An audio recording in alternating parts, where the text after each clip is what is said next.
All right, everybody, welcome back. We are here today with Cathy Olson, who is joining us for our Power of Leveraging Storytelling in Your Business series. I'm so excited to have you with us today. Yeah, so fun. So what we're doing basically is going through and interviewing entrepreneurs about how they've managed to leverage the power of their own story, their clients' stories in their businesses. And I thought it would be really interesting to have you join us because not only have you, I'm sure, leveraged your own story, but you leverage story in a way that's so unique because you do it through design, right? Like, Yeah. for those of you who don't know, Cathy is one half of the team of Mastermind that put together Funnel Gorgeous. It's her and Julie Stoyan. But why don't you tell us a little bit about yourself and how you came to this place?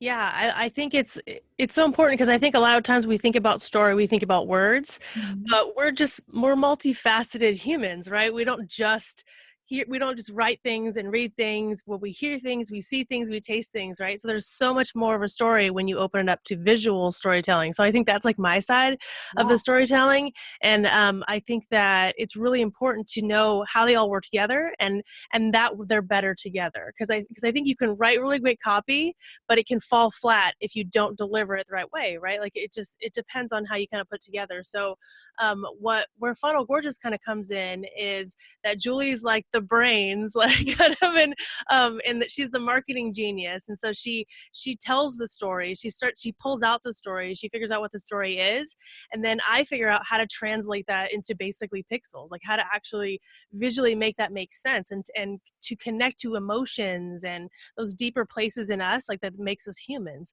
It's kind of like when have you ever read those stories about like basically verbal, like nonverbal communication, right? Like when people are looking at each other and they can understand exactly what you mean by, like, without saying a word. With your It's that best friend when you give her that look and you're like, yeah, you just said it all. But there's so much and there's so much in face to face that's different. Just as humans, our eyes are so important. So yeah, so Funnel Gorgeous is really like a celebration of bringing all that together and making it easier. So we do templates and stuff like that to kind of bring the messages and the sales and actually what you're selling, your product. Like, people want to buy your product really badly. They're looking for you. You just have to connect to them in the right way. oh my gosh, I love that. I love it. And I feel like the second you started talking, I was like, I am about to geek out with this woman because I totally agree that we are such multifaceted beings, right? Like, just because I show up this way on a call or on an interview doesn't mean that I'm not like in my sweats and like a messy bun every other day, every other Yeah. minute, every other day. And it's not like this is a fake version of me. It's me too, right? Like, Right. just like a Right. gem, like you can like spin them, and depending on what like facet the light is hitting is the one that's going to shine, right? Yeah. And so as we're working through people, helping them tell their stories, because obviously we focus on written word, we're always trying to pull out all of the information that you just said, right? It's like, what were you feeling? What were you experiencing? What were you smelling? Like, what was the like actual experience like? And then Right. how do we convey that in a way that will relate to the reader, right? And so you're just doing that visually. Like, that's Yeah. like, wow. Like, what do you? Yeah, it's almost like you're recreating that experience from when you were there, right? Mhm. But now you're trying to bring them into that world, and you're trying to talk about how it felt, what it looked like, how you felt inside, like all your emotions, what you were thinking. You're just trying to bring that through. And since we are like visual people, it's easier to connect to a mood and instantly get someone there. Even like music too, right? Like what we're listening to. You know how you hear that song and you're like, oh my gosh, like you just like there's just, but also you see things that are visually beautiful that move you, right? And you're just like, oh my gosh, like that is amazing. It's so cool, I guess, how humans are are wired. But it's Yeah. so cool how we can bring it together to tell our story and add that other layer of intentionality. Yeah, it's interesting to me because, and anybody who's listened to me for any amount of time knows that like I am at war with sales copy. Like, I do not like writing sales copy. But as you're talking, I'm like, I think it's because of how it's laid out on the page. Like, when you go to like those old school ugly funnels, right? There's like the big headline and then the underline and the bold. And I'm just like, I don't want to write things like that. It makes me feel like it's like screaming at me, like it's abrasive, and for me, I'm like, I want to tell a story because I feel like it flows and it goes and there's like a give and take with it. And I Sure. think that when I saw like the Funnel Gorgeous sales page, it's not harsh. It's not abrasive. It's very flowy, you know, and I don't know if that's like a masculine feminine thing or if it's just a part of the way that you designed it. Like, was that intentional? Yeah, there's definitely we like to call it story blocking, so it's very similar, but it's like basically the idea of like you would take a storyboard in any kind of story. You know, obviously everyone knows like the hero's journey, right? So like that's what every movie you've ever seen like kind of follows this or book or whatever, right? Yeah. But like when they actually take that story and they want to make it into a movie, they kind of have these storyboards of like what each scene looks like. So it's like taking that idea of breaking down the pieces and how kind of the ups and the downs and like how do you get louder and then quieter and then softer and then that's the big thing and then like so there's a visual way to do that. So I think that like when you see those big like blocks of copy and stuff, they're on the right track as far as they're trying to like let you know what the hierarchy of the information is. But what the problem is, it's so like it's basically black and white, you know, 2D at that point because there's no emotion involved. And so it's almost like an email, like how you can mistake an email, right? Like if someone's like writing you don't kind of know what they mean, but if you had all these visuals to kind of go with it, you would totally know what they meant. So I think it's about connecting with just people in a different way. So you can still story block out stuff that's very masculine or very feminine, or you know it can feel like really rugged and like outdoorsy, or it can feel like really dainty and feminine. Like it just actually it almost puts a scene on it. Like it takes your idea and sets it into like a 3D world. If that Yeah. makes sense. Yeah. Yeah, I so love that. So I'm reading this book by Stephen King, and I don't like anything scary. So this book is the first time because it's not a story that he's telling. It's like his philosophy on writing. Oh So I wow. saw the book and I was like, this is the first thing from him I can ever read. And Oh my everyone gosh. says he's such an amazing writer. And he's talking about you know, when people attribute speech in like text, right? Like he said this, Mhm. that, or the other. And he says that a lot of people mistakenly say like she said aggravatedly, you know. And he's like, if the context, if everything that you're writing doesn't convey the fact that she said something Yeah. aggravatedly, you're not doing your job, you know. Yeah. And he's like, those are just extra words and you don't need extra words. And I was Yeah. like, oh, like that's so amazing. So for you guys, you're putting that context in the visual, like the Yeah. color and the way that it's all laid out and the accents and all of those things Right. are conveying a feeling. Yeah, it's just an easier connection point. We actually connect faster with visuals than we even do reading, right? So like you can tell a whole story in a millisecond, right, by a visual versus it would take a while for that. So it's a deeper level of understanding that they're getting when you pay attention to the design. And so just like a story is a deeper level of explaining something versus like, you know, here's its features, right? Like we're not like listing out like once we tell the story and the backstory and where it came from, and now we have this level of connection. Like you said too, when we show that we're real people that also wear sweats and also Yeah. do this and also like it's just that level of dimension and connection that adds to all of it. So that's why where the visuals are just this extra level to connect to and make them feel and understand and get what you're all about. Oh, I love that. I love that. Okay, so tell us a little bit about how you've been able to take your own story, because I mean, here you were a designer and then you were like a badass designer, right? And then you're like this funnel gorgeous person. Like, how did that all happen? Yeah, so I have been a designer for a super duper long time. Like it was always, you know, like I feel like most people, at least entrepreneurial wise that I know of, they did not know what they wanted to do and they just kind of bumped around into walls for a while. Whereas I kind of have this opposite effect where I always knew what I wanted to do, but it was just always refining and just kind of like fine tuning. So I always knew I wanted to be an artist. I was always super visual. What I didn't know I always wanted to be was a business owner. I didn't know any of the sales side. So it's funny because I come from the very, very, very like traditional, like went to school, have a Bachelor of Fine Arts, like totally art world, like very, very right brained. And then I've learned slowly that there's so much more to it. So I'm opening up to this like marketing world that's like, oh wait, we are really better together. Because I thought it was all about visuals. Like, so it's kind of like the other side doesn't know how cool the other side is kind of type of thing. But like, as far as like what my business, I kind of was like very, you know, I was cool with it just kind of flowing, you know, just being an artist, getting paid to be an artist. That was cool enough for me. And I just sort of went about my my business. I worked at a design studio, and then I ended up breaking off and doing my own thing and starting my business, but kind of on accident.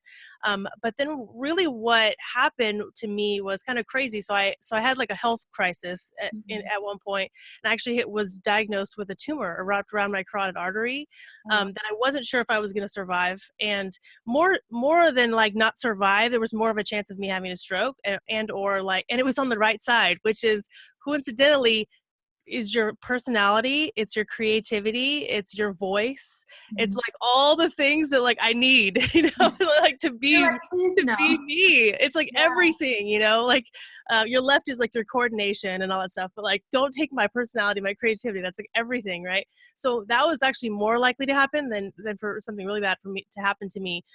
So I kind of started thinking like, am I using my talents to its full ability, right? Like, am I just sort of floating through and just kind of status quo and just kind of doing okay design, or am I really like showing up and giving everything I've got? Like these people come into my life one or two times, right? And I have an opportunity to like blow up their business and do an amazing job for them. Am I showing up all the way that I totally could? And so it was actually harder when I survived the surgery that to be like, okay, now let's go, right? Like it's go time. Like you said, like you're still here. Now you need to really show up and do everything you possibly can do and help people, like just give them everything you've got.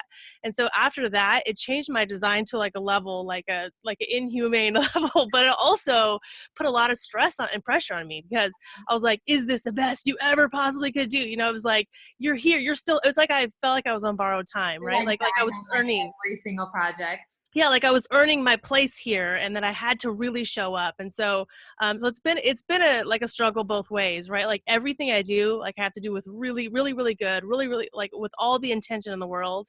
But I also like cannot play small. Like I have to be bigger and I have to do more. And so I think that's like that really just going through that, it just takes the blinders off, and you're like, okay, all this stuff really matters, and it needs to really matter, and I need to show up. So I think that it really fit in with what I talk about now and how I teach, like, you matter, this matters, your product matters, like give it everything you've got, tell your story, be you, show up, like, just learn as much as you can. Like I'm just do it, because like that, if that's anything that I learned, that's what I learned, right? For all of us, that we need to all be that way, like to think that, right? Yeah. Oh my gosh, that's so crazy. I had no idea that all of that had gone on. Yeah. Was this when you were like breaking into the internet marketing world, or like the marketing world? Or No, it was before that. So this was probably like about 6 years ago. But that's when I went from just like having this business, because I've been in business for 11 years. So it was like I was halfway into my business and I hadn't changed my business at all. I literally was like, basically the same amount of money, basically the same clients, just kind of like rolling through it. I had this talent, so it was just kind of came easily. I was never really trying hard, It's almost like those classes that you take in school that you're really good at, and you just like float along and you just do your thing. You're like, this is easy, like it's fine, right? Yeah. So it's like that. But then I think once I started realizing I had to show up in a better way is when I started getting noticed, like really noticed. Like people started noticing my designs, people started talking about it. Like I exponentially kind of grew my reach automatically. Yeah. So what did that mean? What did that mean, showing up in a like a more real way?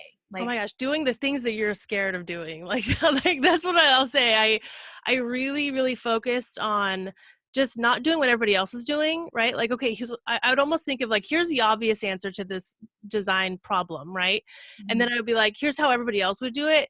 Now, what would be really different and really like stand out and make my client like way bigger, right? Like, so it was just like I was pushing myself. So that's not good enough. That's not good enough. Push, like more, like kind of like that, not like hustle in a bad way, but just like push it to the level, like as far as we could, and ask for more permission, and just be like, hey, what about this? I know this is crazy, but what if we tried this really crazy? Like, it was just little stuff like that, and really using like the full capacity of my brain and taking better care of myself so I could use the full capacity, like just showing up, just being a better, like a better, I don't know, like my work ethic in a way, right? So it's so cool to hear you say, like, because I equate it to the vulnerability that I feel when I write something that's like very personal to me, right? And like you put a story out there and you're just like, oh, like I hope that they don't take it the wrong way, or that I don't lose love, or that like they'll still do business with me. It's like that feeling.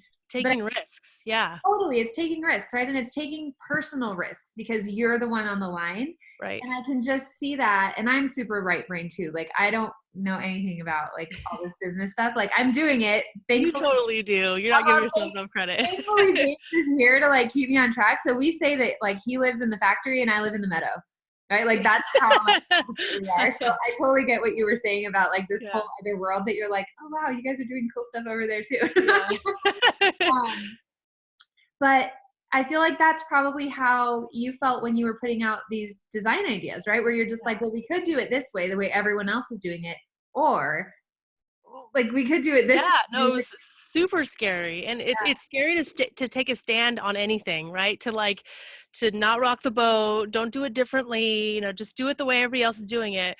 But it was like I just was like, what's the point of showing up like that, right? And just being one of many. It was like so important for me to be me and to really like let's see what this puppy can do. Like let's put it like in high gear and see where we can go with this kind of thing. Yeah. So that's what I also would tell my clients to do. And it got to the point where I would not take clients that were not willing to go there. Like people that just needed stuff, I'm like, I'm overkill. Like you don't need me. Go Yeah. find another designer who wants to make pretty things, but like I'm going to make some amazing things that like shake stuff up. And I still am that way today. Like I won't take people unless they really need me, like this next level. Like we really want to bust through barriers and stuff. Those are the type of people where I'm like, yeah, let's go. Let's do it. That's so cool. So, okay. Yeah. So talk to me about this because I think with a lot of the people that I've interviewed, we've touched on the fear of putting yourself out there. Mm-hmm. And everybody has kind of a similar story, right? They're like, you just got to lean into it. You just got to do the uncomfortable thing. You got to get comfortable with being uncomfortable. Like all of the things that we've all heard. That's true. Right? Yeah. It's so true. Like it's cliche because it's true. Yeah.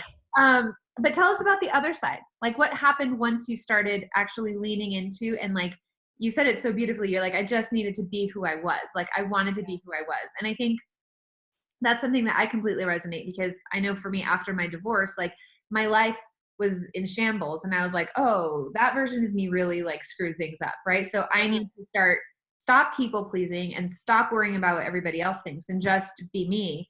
Totally. That was a process, right? Like learning. You're like, who am I even? Yeah. Like, right? And then all of a sudden you're like looking into the abyss and you're like, I don't know who I am. Do I like Diet Coke or water? Like, I don't know. And then so you find yourself and then you start showing up like that in your business. And then what happens? Because it's terrifying. It's terrifying to show up as who you really are. But then you do it and what happens? Yeah, I'll say that terrifying stuff never really goes away. I don't think. I think and if it does, then you're not pushing it, right? Like that's how you know.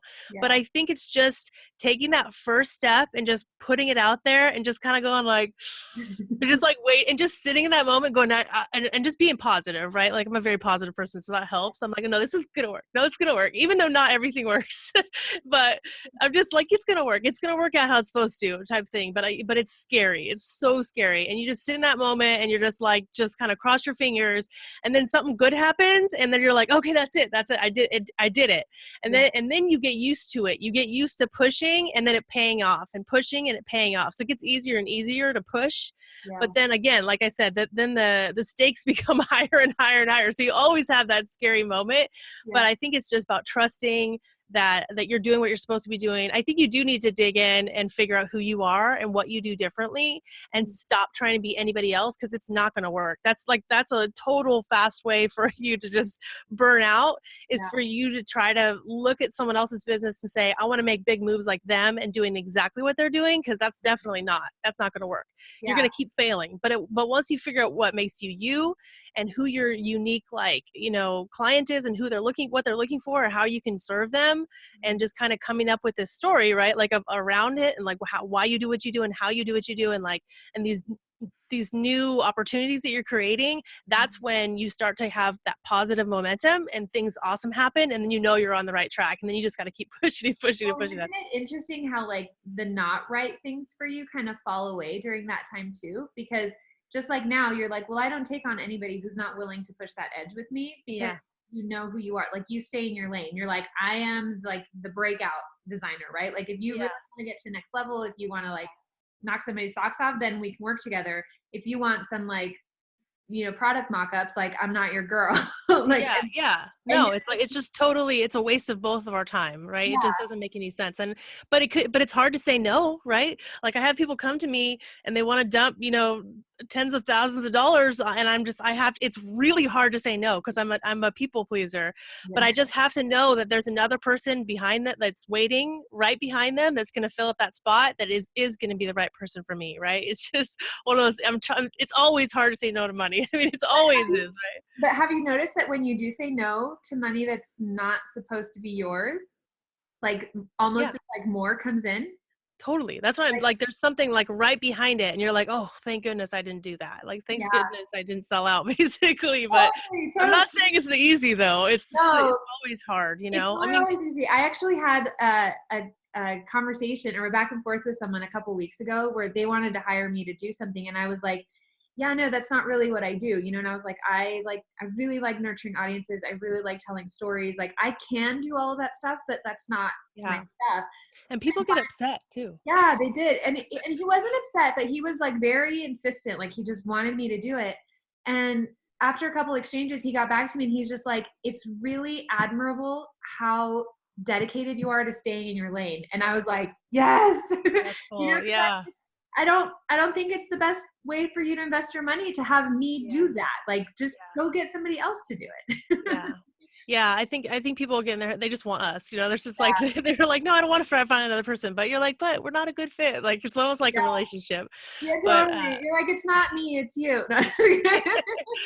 we're like, we're not meant to be. I'm sorry. I have had people get really upset and that's made it even harder. But then I'm like, okay, that like just further let me know that you're not the person, Yes. that I tell you no and you still can't accept it, Yeah, So yeah. and I think that that's really what I'm getting at is like by asking like, well, what happens on the other side of that? Like when Hmm. you do lean into who you are and you do put those boundaries where it's like these are the types of people that I work with, this is the type of work that I do, is that you will encounter people that get upset and that they're just like, well, like that people that even want to throw money at you and just be like, I'll pay you Yeah. double, just do it.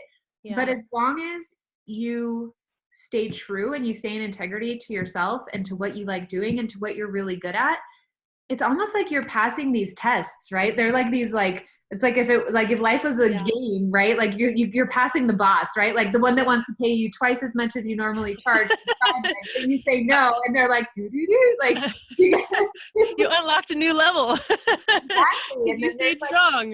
yeah, and there's like infinite abundance available to us and infinite numbers Totally. of clients, and just by turning on that beacon and saying like, this is the type of thing that I do, Yeah. that like those right people will come to you and the wrong ones will fall away. Well, and it's not wrong, right? But the ones that aren't your Yeah. people will Yeah, fall that away. aren't for you. They'll find their person. Yeah.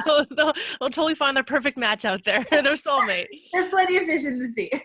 Yeah, no, totally. It's funny, and it's like I think a lot of people are like, how do I know if this is my thing? And Yeah. you'll know when it starts working, like with almost not. It's hard to explain it. It's less effort than you thought is kind of what I want to say. Put on it, like you'll put effort into it, and it'll definitely be hard, but things will almost like just start to roll downhill, and you're like, wow, that worked actually like way better than I thought. That's how you know it's working. Like Yeah. with Funnel Gorgeous, when we started creating these templates, they started like going crazy and just like beyond our capacity. Like they just kind of blew up, and Yeah. it was like that's how we knew that it was right. That it was just like we broke all the regular marketer rules and we didn't do anything the way that we normally do them, and it was still catching, like, still going, and it's like, yeah, we just knew at that point that it was so exponentially right for us to be in. So that's how is I when mean, things I don't start. even build funnels, and I have like so many of your templates because I have to have that one, and Gotta I'm like, save it for later. and then I'm like, why? And I'm like, well, just in case. Like, it's just Yeah, so pretty. Like, I want to yeah. have it.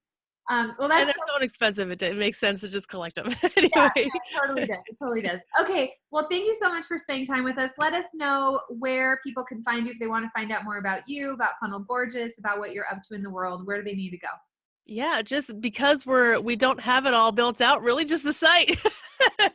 I mean, we do, but I don't have like an Instagram or anything for it, but just funnelgorgeous.com. And then that's like the main area. You can find out all this stuff. But we have a lot of stuff coming. We just had Julie and I just had this huge powwow about all these amazing things we're going to offer. But also it was funny because we had a lot of the similar things we're talking about is like, we could do all these things, but Mhm. that's not like, what can we do? Like, what's our thing? And so it was kind of cool figuring out exactly like the special sauce that is Funnel Gorgeous stuff. So yeah, everything's over at funnelgorgeous.com. I love it. I love it. And then can you be found on Facebook, on Instagram? Yep, yeah, funnelgorgeous.com on Facebook, and then we just started a new group too, a Facebook group. It's called The Marketer's Heart, and Mm. it's actually everything kind of about what we were just talking about integrity and marketing and being true to yourself. So it's pretty awesome. Awesome. Okay. Well, I'm sure a lot of people will go look you up. Get yourself some Funnel Gorgeous templates if you don't have them. And thanks so much for being with us, Cathy. Thanks for having me. It's fun. Bye.